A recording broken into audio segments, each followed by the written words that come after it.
Hello and welcome to another update video about Ethereum. Ethereum is still holding in this orange support area. Yeah, as preferred, it did actually come below this wave A. So now we just need to watch out for a possible reversal here to the upside. It doesn't look finished yet. This move down doesn't look finished yet. This does not look impulsive. It's not a strong reaction. I mean, yes, we have a possible reversal candle here, but it's not entirely clear yet to me.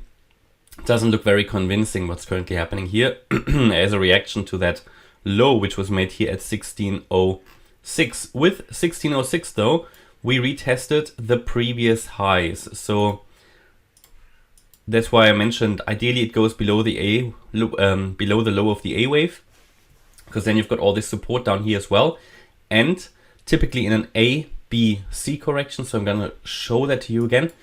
In this correction here, A wave, B wave, C wave, ideally the C wave goes below the low of the A wave. Let's see where we are in terms of the target, A to C, and we have reached, oh yeah, we have reached perfectly the 1-to-1 ratio. I think we talked about that in the previous video around 1610, 1611, and we have now reacted to it. I mean, now we need to wait.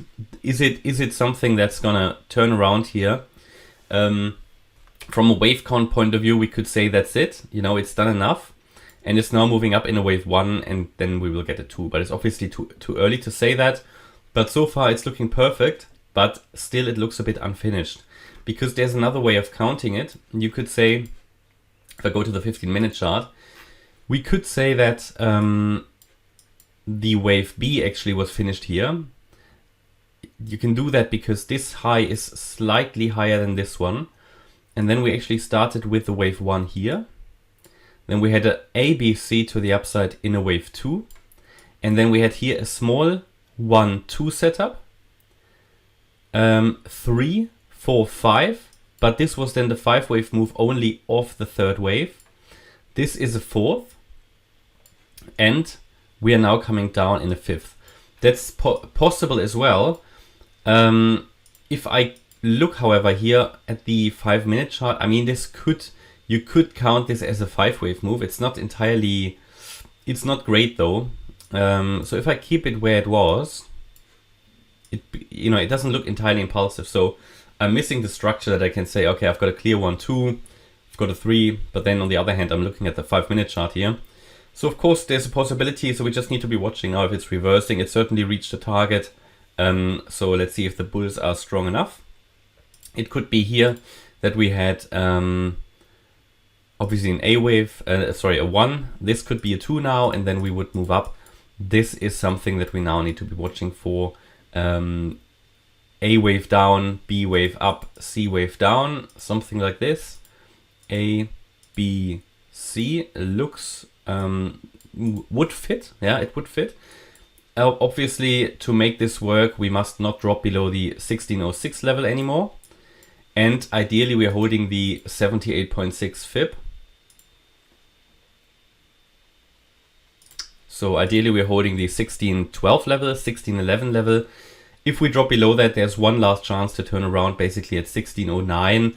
But obviously below the 78.6 fib, it decreases the probabilities that this move to the upside is still going to work out, or this particular pattern. I mean, again, we can still go all the way down to 1590 in a longer C wave, but then obviously we would have to reset this count, and this particular small count, or this idea that I have, would become invalidated.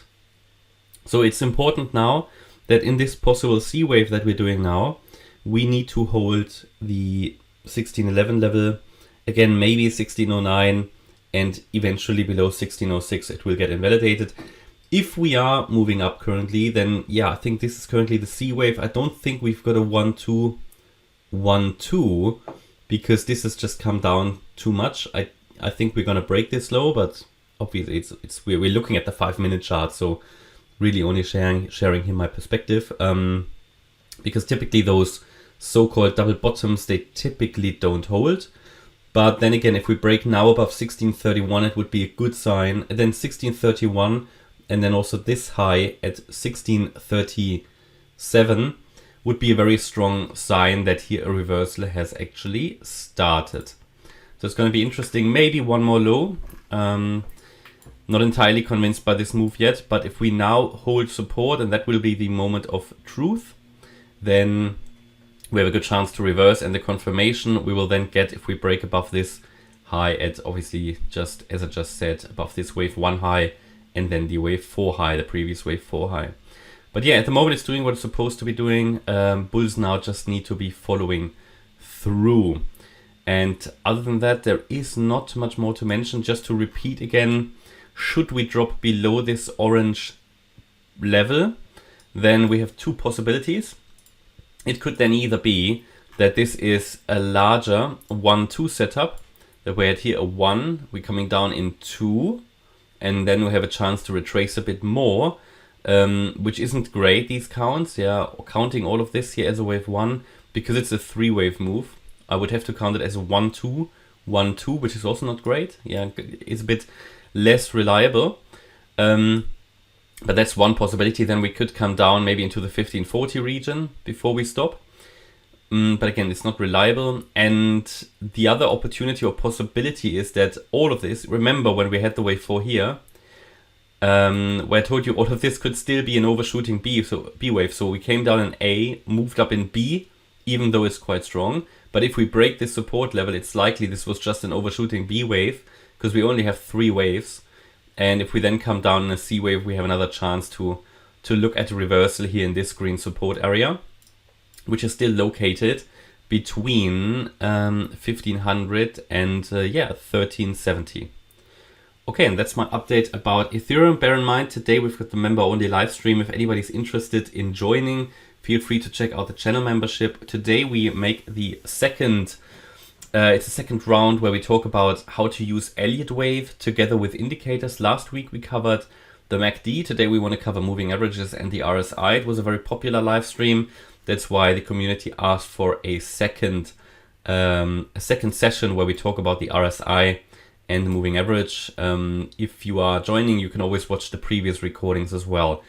Okay, that's my update about Ethereum. I hope you liked the update. If you did, please hit the like button, leave a comment and subscribe. And if you really like the content, then please check out the channel membership. Thanks a lot for watching. Bye-bye.